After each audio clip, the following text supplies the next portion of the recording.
Olá, vamos para mais uma aula à distância. Espero encontrá-los todos com muita saúde. Hoje eu sou a professora Cláudia Pena. Hoje nós vamos trabalhar, nós temos a intérprete de Libras, a Cristiane, e nós vamos trabalhar a história do Brasil, as grandes navegações. E em matemática nós vamos trabalhar números ímpares e pares e algarismos romanos. Vamos começar? As grandes navegações.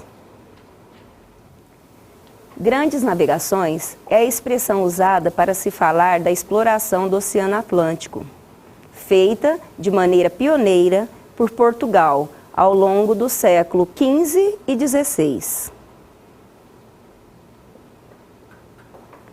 Quando a esquadra de Cabral saiu de Portugal, no dia 9 de março de 1500, não estavam procurando o Brasil, mas seguiram em direção às Índias, em busca de especiarias.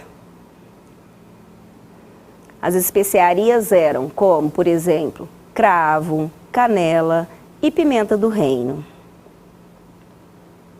Aqui nós temos uma foto, né, deles chegando em terra firme. É até uma figura muito bonita, por sinal. Aqui, um dos maiores avanços tecnológicos da época foi a caravela. Aqui nós temos a caravela. A caravela era ágil, veloz e grande o suficiente para carregar a tripulação e os alimentos para a viagem que podia durar meses. Demorava bastante tempo, né, gente? Faziam parte da tripulação o capitão, o piloto e os outros estudiosos da técnica de navegação. O padre, o médico e o escrivão, com a importante função de registrar os acontecimentos da viagem, todos esses iam nas caravelas. Aqui nós temos o início das grandes navegações. Em 1488, Bartolomeu Dias contornou o Cabo da Boa Esperança. Aqui nós temos a figura do Bartolomeu Dias, né? Figura importante também. Aqui nós temos, nesse gráfico, a viagem de Bartolomeu Dias. Quais foram os lugares que ele passou, né? Vocês vêem lá, Lisboa, né? E assim, no Cabo de Santa Catarina, banhados pelos oceanos Atlântico e Índico, né? Ali foi onde ele chegou, que é o Cabo da Boa Esperança, lá embaixo. Em 1498, Vasco da Gama descobriu o caminho marítimo para as Índias. Aqui nós temos o gráfico que foi feito, né? Todo o percurso que ele fez. Ali a América do Sul, né? Banhado pelo Oceano Atlântico, lembrando, o Oceano Índico. A África, a Índia, tá? Lá embaixo, o Cabo da Boa Esperança. Aqui nós temos a figura Pedro Álvares Cabral, em 21 de abril de 1500. Foi quando ele descobriu o Brasil, que é o nosso país, querido país. Aqui nós temos o gráfico do percurso, né? Essa foi a viagem feita por Pedro Álvares Cabral ao Brasil. 1500.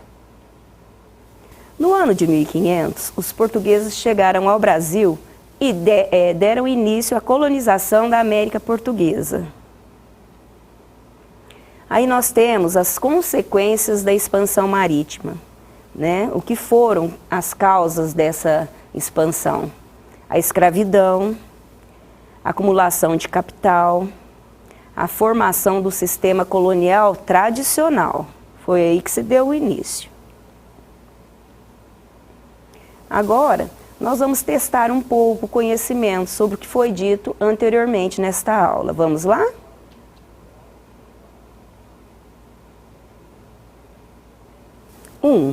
Em que ano foi descoberto o Brasil? Vamos pensar um pouquinho, eu acabei de dizer. Vou dar um tempinho para vocês, se vocês já estão anotando ou quiserem anotar, e para responder. Ok? Vamos lá? No ano de 1500, muito bem.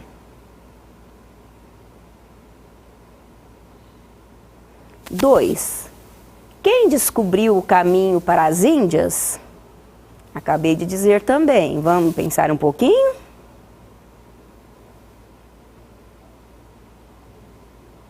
Vasco da Gama, muito bem. Lembrando que pode estar fazendo as anotações.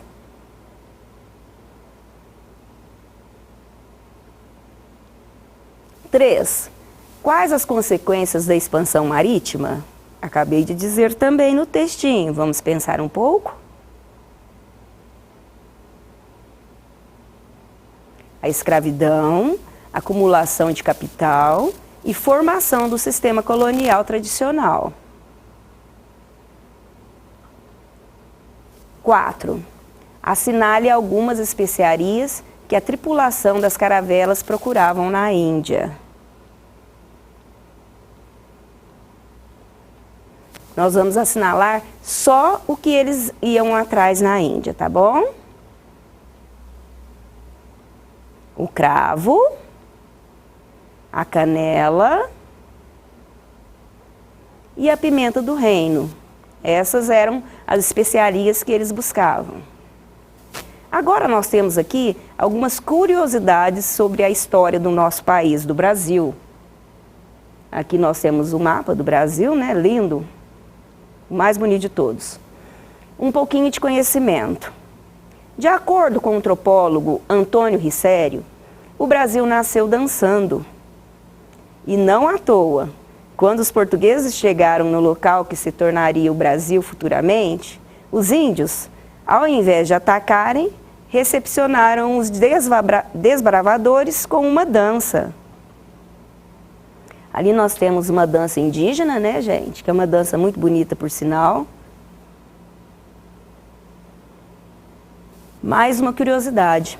A viagem de Pedro Álvares Cabral ao Brasil demorou mais de um mês. Ele saiu de Lisboa ao meio-dia, em 9 de março de 1500, com 1.500 pessoas acomodadas em 10 navios de grande porte e 3 caravelas. Eram bem grandes, hein, esses navios. Ali nós temos a figura que dá para observar. Uma dessas embarcações, com 150 homens, desapareceu no fim daquele mês e nunca mais foi encontrado. 150 pessoas ali no caso, 150 homens, morreram com esse desaparecimento. Duas nações indígenas ocupavam o litoral baiano quando os portugueses chegaram ao Brasil: os tupinanquis e os tupinambás. Enquanto os tupiniquins apoiavam os portugueses durante a colonização, os tupinambás davam apoio aos franceses, que tentaram tomar o território algumas vezes. Eles queriam pegar a terra para eles. Aqui tem a foto dos tupiniquins, né? Muito bonita, por sinal, essa foto, né?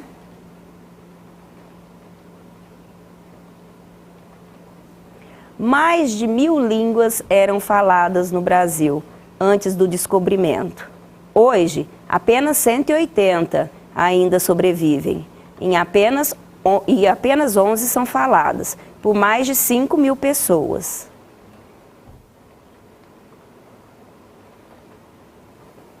A primeira missa foi realizada no Brasil no dia 26 de abril de 1500. Aqui nós temos a figura da primeira missa, né, gente? Aqui uma outra curiosidade. A primeira capital do Brasil foi a cidade de Salvador. Salvador, Bahia, né? Bahia de Todos os Santos. Essa imagem é riquíssima, é lindo esse lugar. Posteriormente, passou a ser o Rio de Janeiro. Olha o Cristo Redentor.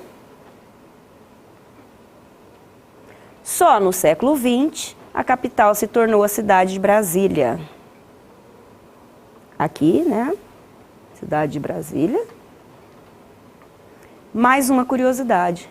O navegador português Pedro Álvares Cabral, em 22 de abril de 1500, nomeou as terras por ele descobertas, inicialmente como Terra de Vera Cruz. Então, inicialmente, ela se chamou Vera Cruz.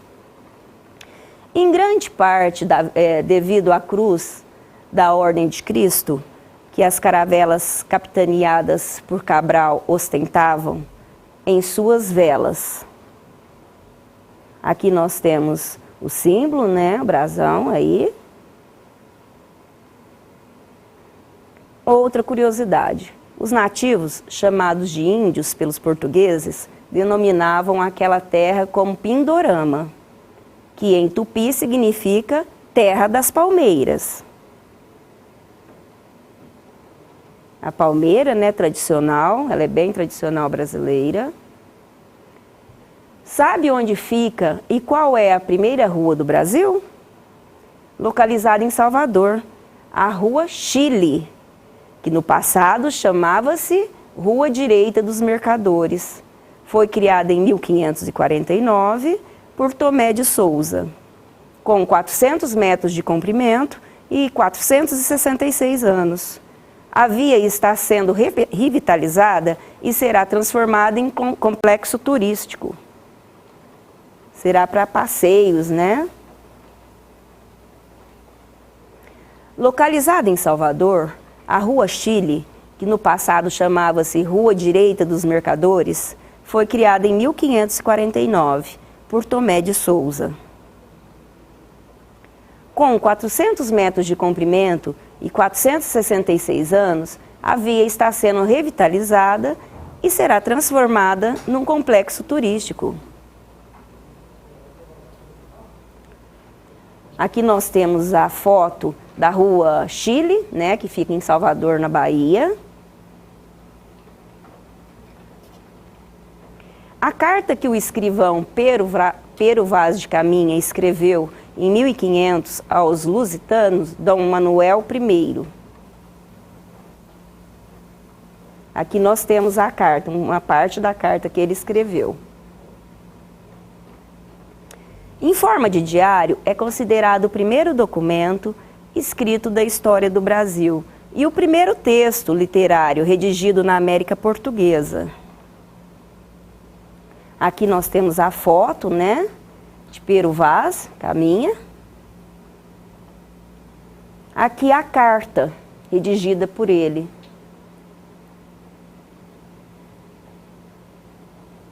Agora, nós vamos dar sequência com a aula de matemática. Hoje nós vamos trabalhar números pares e ímpares.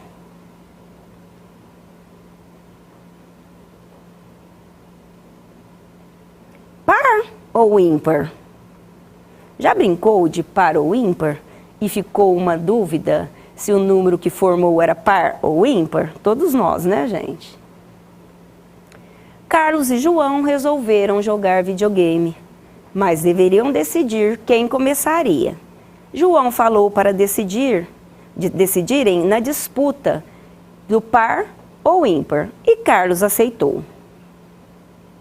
João indicou com a mão 2 dedos e Carlos 3 dedos. Como Carlos pediu ímpar, ele ganhou a brincadeira e começou o jogo no videogame.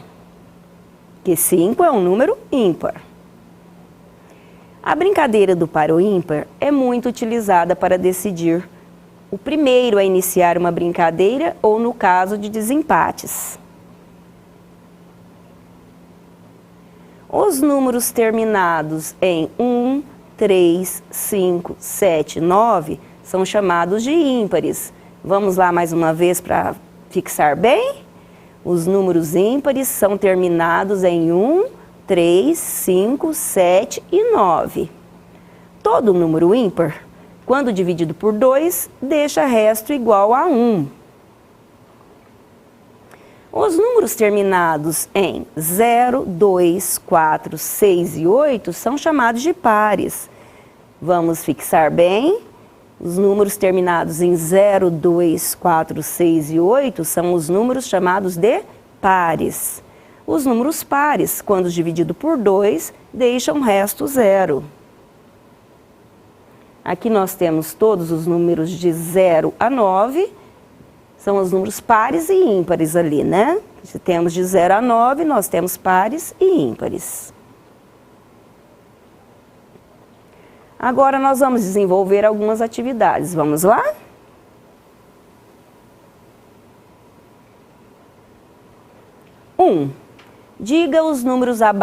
Digam se os números abaixo são pares ou ímpares, seguindo o exemplo. 8, par. 3, ímpar. Lembrando, os números terminados em 1, 3, 5, 7, 9 são chamados de números ímpares. Os números terminados em 0, 2, 4, 6 e 8 são chamados de números pares. 32, nós temos um número par. 63, nós temos um número ímpar. Agora eu coloquei ali o número 15. Vamos pensar um pouquinho? Vou dar um tempinho a vocês. Pode estar anotando.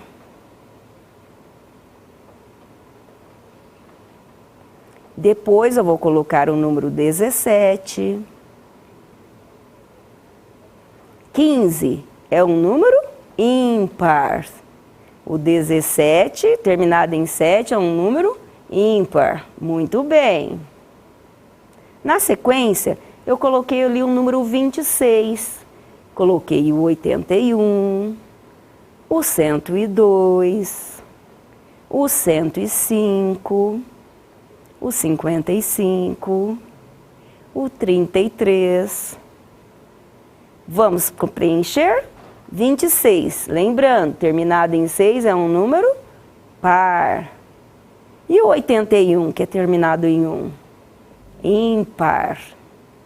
O 102 é um número par, muito bem. 105, lembrando, terminado em 5, é um número ímpar. E o 55 é um número ímpar. O 33, um número ímpar. Vamos anotando para recordar. Vou colocar o 38, o 99, o 78, o 87, o 51 e o 45. Vou dar um tempinho para vocês pensar. Pode estar anotando. 38 é um número par, muito bem. 99, terminado em 9, ímpar. 78 é um número par. Lembrando novamente que os números terminados em 0, 2, 4, 6 e 8 chamamos de par. E os números terminados em 1, 3, 5, 7 e 9 são os números ímpares. O 87 é um número ímpar. O 51 é um número ímpar. E o 45 é um número ímpar. Muito bem. 2. Responda. Qual é o maior número par menor que 50? Vamos pensar um pouquinho?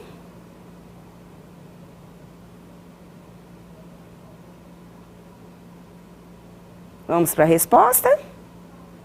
48. Muito bem. B. Quais são os números ímpares entre 11 e 17? Vamos pensar um pouquinho? Vou dar um tempinho. Quais são os números ímpares entre 11 e 17? Vamos lá? 13 e 15. Muito bem.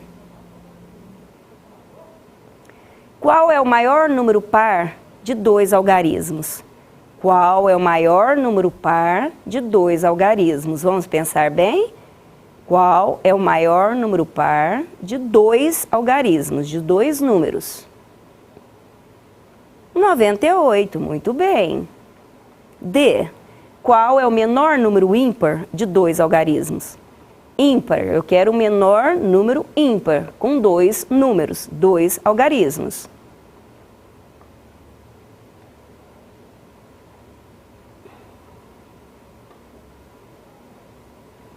Ali não vai aparecer, mas é o número 99.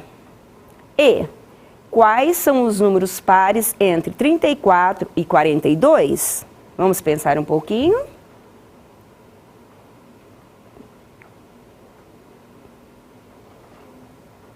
36, 38 e 40. Vamos anotando aí. 3. Observe o desenho e responda. A. Quantos lápis há na imagem acima? Nessa imagem aí, ó, são lápis coloridos. Quantos lápis há na imagem acima? Eu vou dar um tempinho para vocês poderem contar.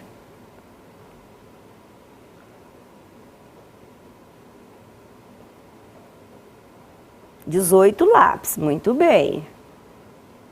Esse número é par ou ímpar? Vamos pensar um pouquinho.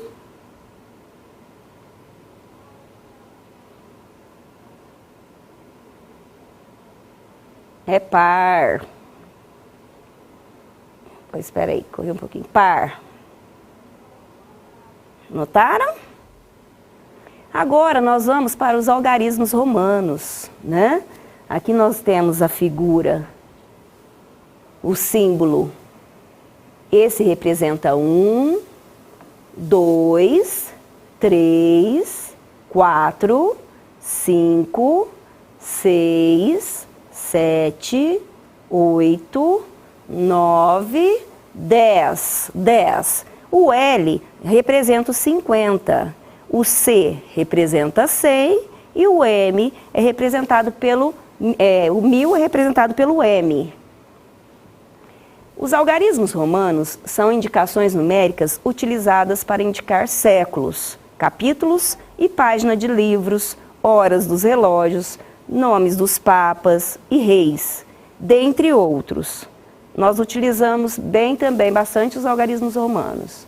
Aqui nós temos um relógio, simbolizado aí pelo número romano.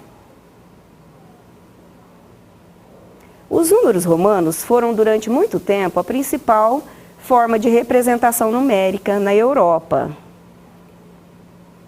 Eram representados a partir de letras do próprio alfabeto dos romanos. Esse sistema numérico associava uma letra a uma quantidade fixa, de acordo com a tabela a seguir. Essa é aquela tabela que eu falei para vocês. E esse símbolo vale 1, o V vale 5, o X vale 10, o L vale 50, o C vale 100, o D 500 e o M 1000. Essa é a tabela que nós vamos usar. Regra dos números romanos. Os números romanos são escritos utilizando-se 7 letras do nosso alfabeto. Cada uma delas representa uma quantidade, ou seja, podemos associar essas letras com os números indo-arábicos. Olha lá. Nós temos na tabela do lado de lá o número romano, né? O 1 que representa o 1, que é o nosso, né? Número arábico. O V, que é o 5. O X, que é o 10. O L, 50. O C, 100. O D, 500. E o M, que equivale a 1000. Regra 1. Vamos prestar bastante atenção que nessa regra vai ter repetições aí, o que pode se repetir 3 vezes e o que não pode, tá? As letras I, X e C e M podem ser repetidas, no máximo 3 vezes consecutivas, com essa regra e a tabela anterior. Ou seja, se eu quiser escrever o número 3, eu vou repetir o I 3 vezes. Se eu quiser escrever o 30, o X 3 vezes e assim por diante. Mas todos podem repetir? Não. Vamos lá que eu vou explicar. Como podemos escrever alguns números romanos? Aqui nós temos o 1, o 2, que é repetido 2 vezes, e o 3. Eu posso repetir mais de 3 vezes? Não, não posso. O X, que vale 10, para escrever o 20 eu vou utilizar 2x. E para escrever o 30, 3x. Posso repetir mais de 3 vezes? Não. É regra. Para escrever o 100, o C. Para escrever o 200, 2 Cs. Para escrever o 300, 3 Cs. Pode escrever 4 vezes? Não, não posso. O M que equivale a 1000. Para escrever 2000, 2 Ms. Para escrever 3000, 3 Ms. Regra 2. As letras I, X e C podem ser escritas na frente ou atrás de outras. Quando forem escritas na frente, devemos somar os valores delas. Agora, caso forem escritas atrás de outras, devemos subtrair, ou seja, tirar o valor delas. Veja que cada letra está na frente de outra letra e que, portanto, devemos somar os valores. Ali nós temos um V que vale 5 e 2 tracinhos que equivale a 2. 5 mais 2, 7. Temos o 10 mais 3. Então, nós temos 13. Aí nós temos o C que vale 100 mais 3x que vale 30. Nós temos 130. Nós temos 2 M's que vale 2000 mais 2 C's que valem 200. Nós temos o número 2.200. E ali nós temos o D que vale 500 mais 3, 503. Até aí tudo bem? Agora cada letra está atrás de outra letra e que, portanto, devemos subtrair, ou seja, nós vamos tirar. Quando nós vamos tirar, nós vamos colocar um número na frente. Se eu colocar o 1 na frente do V que vale 5, 5 menos 1, 4. Se eu colocar o 1 na frente, o I na frente do X, que vale 10, 10 menos 1, 9. Se eu colocar o X, vale 10. O L vale 50, 50 menos 10, 40. Se eu colocar o C, que vale 100, na frente do D, 500 menos 100, 400. Se eu colocar o C, que vale 100, na frente do M, que vale 1000, 1000 menos 100, 900. Aqui nós vamos estar fazendo a subtração, nós vamos estar tirando. Atividades. O sistema de numeração romano é representado por letras, que são aquelas que eu apresentei anteriormente. 1. No Brasil, a independência e a república foram proclamadas no século XIX. Qual o número que representa esse século?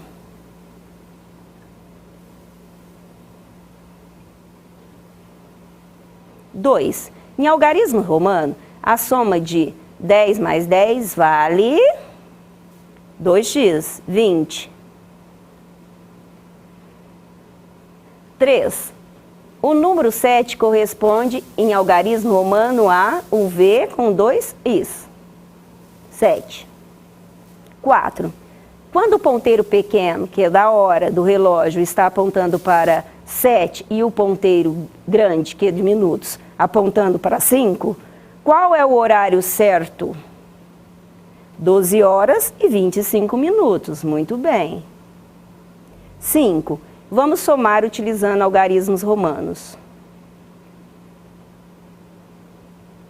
Opa! Ali nós temos 3 mais o V, né? Que vai dar ali o 8. Depois nós temos X que vale 10 mais V, que nós vamos ter o 15. E depois nós vamos ter o V que vale 5 mais 2, que nós vamos ter o 7. 6. Vamos subtrair utilizando algarismos romanos. Nós temos o 10, que é o X, menos o V, que é o 5. Nós temos o resultado V, que equivale a 5. Nós temos o 10 menos o I, que nós vamos ter ali para identificar, colocou na frente, que vai dar um 9. 10 menos 1, 9. E nós temos o 10 menos o símbolo V com 2, que são 7, nós vamos ter o 3. Escreva os números decimais em algarismos romanos. O A, 17, que vai ser o X, o V e 2 Is. O B, 10, que é igual a X. O C, que é 50, que é o L. O D, que é o 100, que é o C. E o E, 25, 2x e 1v. Passe para algarismos romanos. Ali a letra A, nós temos o número 20, eu vou utilizar 2x. Letra B, 35, eu vou utilizar 3x, 30 mais um V, 5. Temos também o 15, que é o x com o V. Temos o 30, que são 3x, posso repetir até 3 vezes. E nós temos o 18, que é o x, que vale 10, o V, que vale 5, e o 3 tracinhos, que vale 3, que dá os 18. Temos o número 4, ali nós vamos ter uma subtração, né? Nós vamos colocar o I na frente do V, que vai ficar 5 menos 1, 4. Espero que tenha gostado. Até a próxima aula.